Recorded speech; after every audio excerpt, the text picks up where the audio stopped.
WhatsApp guys, ಎಲ್ಲರೂ ಹೆಂಗಿದ್ದೀರಾ? ಇವತ್ತು ಈ ವಿಡಿಯೋದಲ್ಲಿ ನಾನು ಕ್ಯಾಲಿಸ್ಥೆನಿಕ್ಸ್ನ ಹೆಂಗೆ ಮಾಡೋದು ಅಂತ ಹೇಳ್ಕೊಡ್ತಾ ಇದ್ದೀನಿ. ಈ ಕ್ಯಾಲಿಸ್ಥೆನಿಕ್ಸಲ್ಲಿ ಅದೊಂದು ಶೆಡ್ಯೂಲ್ ಇರುತ್ತೆ. ಅದನ್ನು ನಿಮ್ಮ ವೇಟ್ ಅಕಾರ್ಡಿಂಗಲ್ಲಿ ನೀವು ಸೆಟ್ ಮಾಡ್ಕೊಬೇಕಾಗುತ್ತೆ. ನೀವು ಬೇಕಂದರೆ ChatGPTಯಲ್ಲಿ ಕೇಳ್ಕೊಬೋದು. ಕ್ಯಾಲಿಸ್ಥೆನಿಕ್ಸಲ್ಲಿ ನಿಮಗೆ ಮೇನ್ ಸ್ಕಿಲ್ಲು, ಇಂಪಾರ್ಟೆಂಟ್ ಸ್ಕಿಲ್ ಅಂದರೆ ಈ ಎಲ್ಬೋ ಲಿವರು, ಫ್ರಾಕ್ ಸ್ಟ್ಯಾಂಡು ಮತ್ತು ಇನ್ನೂ ಇದೆ. ಆಮೇಲೆ ಈ ಅಡ್ವಾನ್ಸ್ ಸ್ಕಿಲ್ಸ್ ಅಂದರೆ ಹ್ಯಾಂಡ್ ಸ್ಟ್ಯಾಂಡು, ಪ್ಲ್ಯಾಂಚು, ಅದನ್ನೆಲ್ಲ ಕಲ್ತ್ಕೊಬೇಕಾಗುತ್ತೆ ನೀವು. ನಾನು ಒಂದು 2-3 ಇಯರ್ಸಿಂದ ಮಾಡ್ತಾಯಿದ್ದೀನಿ. ನನಗೆ ಅಷ್ಟು ಬರೋಲ್ಲ. ಸ್ಟಾರ್ಟಿಂಗಲ್ಲಿ ನಿಮಗೆ ಇದರಲ್ಲಿ ಮೇನ್ ಅಂದರೆ ಪುಲಪ್ ಹೆಂಗೆ ಮಾಡೋದು ಅಂತ. ಪುಲಪ್ ಮಾಡೋಕ್ಕಾಗಲಿಲ್ಲ ಅಂದರೆ ಕಷ್ಟ ಇರುತ್ತೆ. ಬ್ಯಾಕ್ ಟ್ರೈನ್ ಅದರಿಂದನೇ ಆಗೋದು. ಅದರಿಂದನೇ ಎಷ್ಟೊಂದು ಸ್ಕಿಲ್ಸ್ ಇರುತ್ತೆ. ಈ ವಿಡಿಯೋದಲ್ಲಿ ನಾನು ಪುಲಪ್ ಹೆಂಗೆ ಮಾಡೋದು ಮತ್ತು ಪುಷಪ್ ಹೆಂಗೆ ಮಾಡೋದು ಅಂತ ಹೇಳ್ತೀನಿ. ಮತ್ತು ತುಂಬ ಜನಕ್ಕೆ ತುಂಬ ಡೌಟ್ ಇರುತ್ತೆ, ಕ್ಯಾಲಿಸ್ಥೆನಿಕ್ಸ್ ಅಂದರೆ ಏನು, ಅದರಿಂದ ಬಾಡಿ ಆಗೋಲ್ಲ, ಏನಾಗಲ್ಲ. ಅದೆಲ್ಲ ಸುಳ್ಳು. ನನ್ನೇ ನೋಡಿ, ನಾನು ಕಷ್ಟಪಟ್ಟು 2-3 ಇಯರ್ಸಿಂದ ಮಾಡ್ತಾಯಿದ್ದೀನಿ. ನನ್ನ ಬಾಡಿ ಫಿಸಿಕಲ್ ಕಂಡೀಷನ್ ಹೆವಿ ಮಸ್ತಾಗಿದೆ. ಬಾಡಿ ಲ್ಯಾಬ್ಸ್ ಇದೆ, ಚೆಸ್ಟ್ ಇದೆ. ನೆಕ್ಸ್ಟ್ ವೀಡಿಯೋದಲ್ಲಿ ತೋರಿಸ್ತೀನಿ ನಿಮಗೆ. ಮತ್ತು ಇದರಿಂದ ಏನು ಆಗಲ್ಲ, ವೇಸ್ಟ್ ಅಂದ್ಕೊತಿರ್ತಾರಲ್ಲ, ಇದರಿಂದ ಮೇಯ್ನಾಗಿ ಬಾಡಿಲಿ ಸ್ಟ್ರೆಂತ್ ಇನ್ಕ್ರೀಸ್ ಆಗುತ್ತೆ.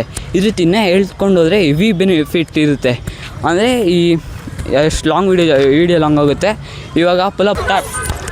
ಇವಾಗ ಪುಲಪ್ ಹೆಂಗೆ ಮಾಡೋದು ಅಂತ ಹೇಳ್ತಿದ್ದೀನಿ. ಮತ್ತು ಮೊದಲೇ ಹೇಳ್ತಿದ್ದೀನಿ, ಏನಾದರೂ ವೀಡಿಯೋದ ಮಧ್ಯದಲ್ಲಿ ಫಂಬ್ಲಿಂಗ್ ಮಾಡಿದ್ರೆ ನಾನು ಫಸ್ಟ್ ಲಾಂಗ್ ವೀಡಿಯೋ ಇದು, ಅದಕ್ಕೆ ಫಂಬ್ಲಿಂಗ್ ಆದರೆ ಸಾರಿ.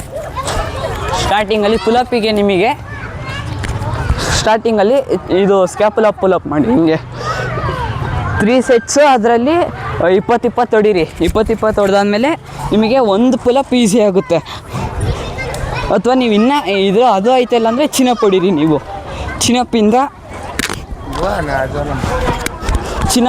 ಈಸಿ ಆಗುತ್ತೆ. ಈ ಚಿನಪ್ ಈಸಿ ಎಷ್ಟು.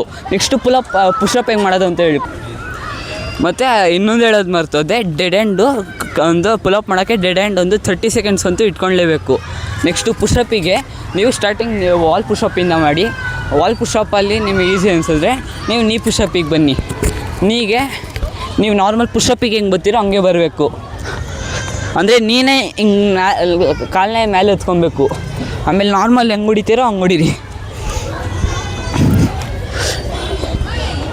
ಇದರಿಂದ ನಿಮಗೆ ಪುಷಪ್ಪಿಗೆ ಈಸಿ ಆಗುತ್ತೆ. ನೀವು ಪುಷಪ್ ಯಾವಾಗ ಕಲ್ತ್ಕೊತೀರೋ ಆವಾಗ ನಿಮಗೆ ಈ ಟ್ರೈಸೆಪ್ಸ್ ಎಲ್ಲ ಬಿಲ್ಡ್ ಮಾಡೋಕ್ಕಿರುತ್ತೆ. ಅದಕ್ಕೆ ನೀವು ಈ ಪುಷಪ್ನ ಯೂಸ್ ಮಾಡ್ಬೋದು. ಡೈಮಂಡ್ ಪುಷಪ್ಪು ಹಿಂಗೆ ಕೈನ ಹಿಂಗೆ ಇಟ್ಕೊಂಡು ಒಂದು 2 ಸೆಟ್ಟಲ್ಲಿ ಒಂದು 15 ಅಥವಾ 10 ಅಂತೂ ಹೊಡಿಲೇಬೇಕು. ಅವಾಗ ನಿಮ್ಮದು ಟ್ರೈಸೆಪ್ಸ್ ಬಿಲ್ಡ್ ಆಗುತ್ತೆ. ನಿಮಗೆ ಶೋಲ್ಡರ್ ಬಿಲ್ಡ್ ಮಾಡಬೇಕಂದ್ರೆ ಪೈಕ್ ಪುಷಪ್ ಬರುತ್ತೆ. ಪೈಕ್ ಪುಷಪ್ ಹೊಡೀರಿ. ನಿಧಾನಕ್ಕೆ ಕೆಳಗೆ ಹೋಗಿ ನಿಮಗೆ ಎಷ್ಟು ಹೋಲ್ಡ್ ಆಗುತ್ತೋ ಅಷ್ಟು ಮಾಡಿ. ಅದಾದಮೇಲೆ ಸೇಮ್ ಎಷ್ಟು ಕೆಳಗೆ ಗಂಟೆ ಹೋಗ್ತೀರೋ ಅಷ್ಟೊತ್ತು ಕೆಳಗೆ ಹೋಗಿ. ಆಮೇಲೆ ಮೇಲೆ ಬನ್ನಿ. ಈ ವಿಡಿಯೋ ಇಷ್ಟ ಆದರೆ ಪ್ಲೀಸ್ ಲೈಕ್ ಮಾಡಿ, ಕಮೆಂಟ್ ಮಾಡಿ, ಮೇನ್ ಸಬ್ಸ್ಕ್ರೈಬ್ ಮಾಡಿ ಪ್ಲೀಸ್.